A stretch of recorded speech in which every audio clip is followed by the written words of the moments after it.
नमस्कार दोस्तों, मैं हूं सीमा बोरा।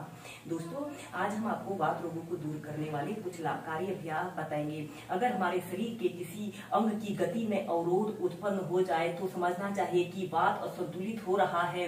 अगर हमारे दिल की धड़कनें असामान्य रूप से धड़क रही हैं और व्यक्ति चाहकर भी शांत नहीं हो पा रहा है तो यह वात के बढ़ जाने के कारण होता है। वात शरीर में वात के बढ़ जाने के कारण हमारे शरीर के जोड़ों में दर्द और अकड़न की शिकायत हो जाती है। गठिया का होना, आर्थराइटिस का होना, यूरिक एसिड का बढ़ना, खुश्की और त्वचा का रूखापन होना, सिर में भारीपन और ब्लोटिंग की समस्या, पेट फूलने जैसी समस्याएं उत्पन्न हो जाती हैं।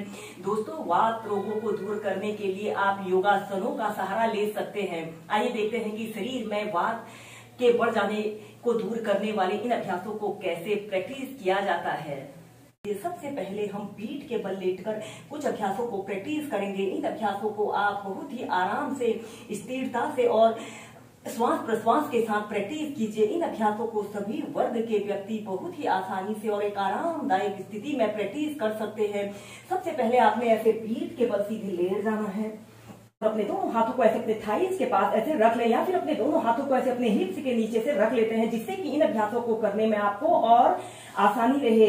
और फिर इसके बाद आपने श्वास अंदर भरते हुए ऐसे अपने राइट पैर को ऐसे ऊपर को उठाते हैं। आपका पैर बिल्कुल सीधा, पंजा ऊपर की तरफ तना हुआ हो और एक्सहेल करते हुए नीचे। इनहेल करते हुए अपने लेफ्ट पैर को ऐसे ऊपर उठाइए। 5 से 10 सेकंड ऐसे ही रुकें, एक्सहेल करते हुए नीचे।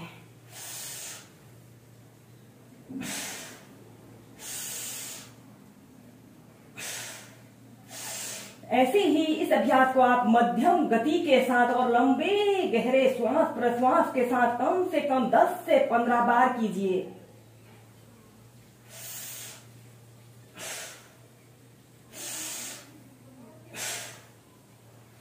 और फिर इसके बाद आपने अपने दोनों पैरों को ऐसे श्वास अंदर भरते हुए ऐसे 90 डिग्री के एंगल में ऐसे उठा लेते हैं। 5 सेकंड रुकते हैं, एक्सहेल करते हुए ऐसे नीचे। अपने हील को जमीन पर स्पर्श नहीं कराते हैं, जमीन से थोड़ा सा ऊपर रखते हैं। श्वास अंदर भरते हुए ऊपर, एक्सहेल करते हुए नीचे।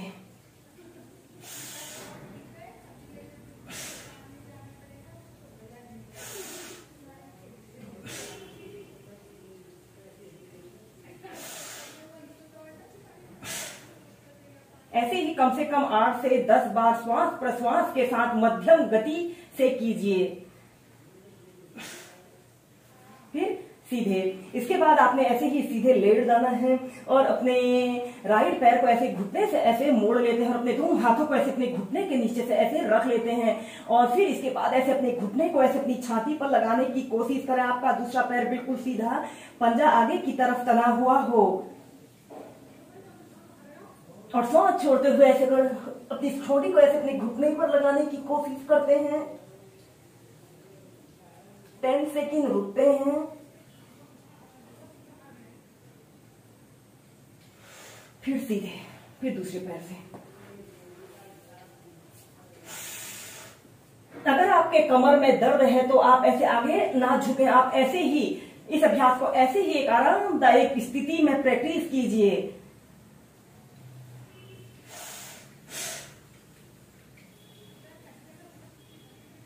30 सेकंड रुके हैं,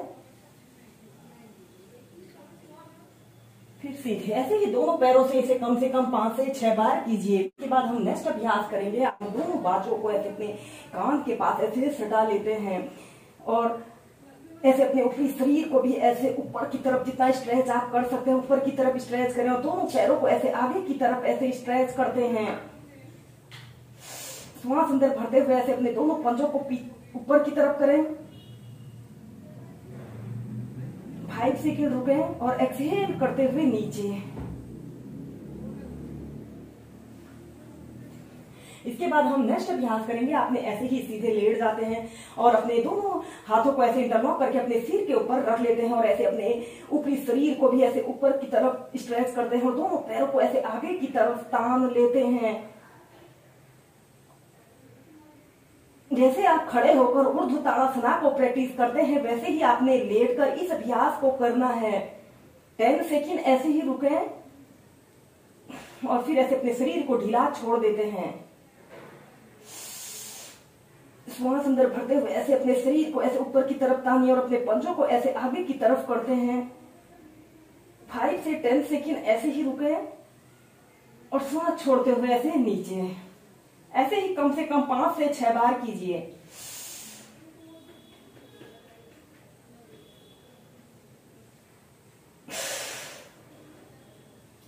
और फिर इसके बाद आपने अपने पंजों को ऐसे श्वास अंदर भरते हुए ऐसे ऊपर की तरफ करते हैं और श्वास छोड़ते हुए आगे।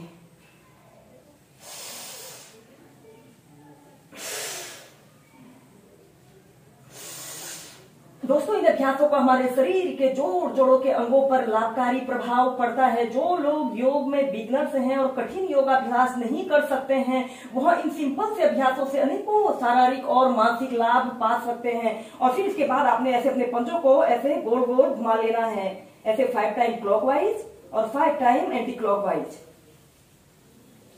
फिर ऐसे सीधे ऐसे अपने घुटनों को 5 से 6 बार अप डाउन करें और फिर रिलैक्स है।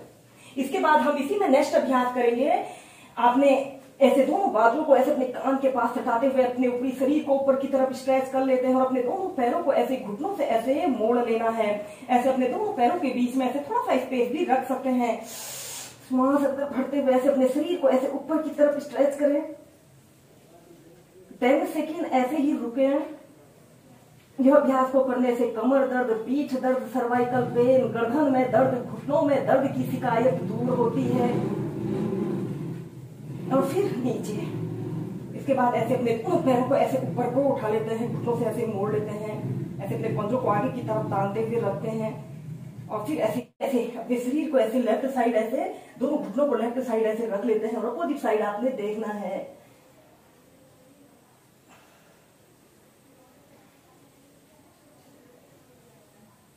30 सेकेंड ऐसे ही रुके। यह ट्विस्टिंग का एक बहुत अच्छा अभ्यास है। इसे करने से हमारे इंटरनल ऑर्गन उत्तेजित होते हैं और यह अभ्यास को करने से हमारे स्पाइन से जुड़े सभी विकार दूर होते हैं। फिर सेंटर में आइए। फिर ऐसे दूसरी साइड से ऐसे लेफ्ट साइड ऐसे अपने घुटनों को कर लेते हैं और अपोजिट साइड आपने देखना है।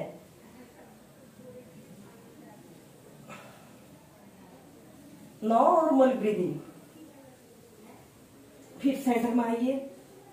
फिर ऐसे नीचे। यह इसका एक चक्र हुआ। ऐसे ही इसे आप 4 से 5 बार करें।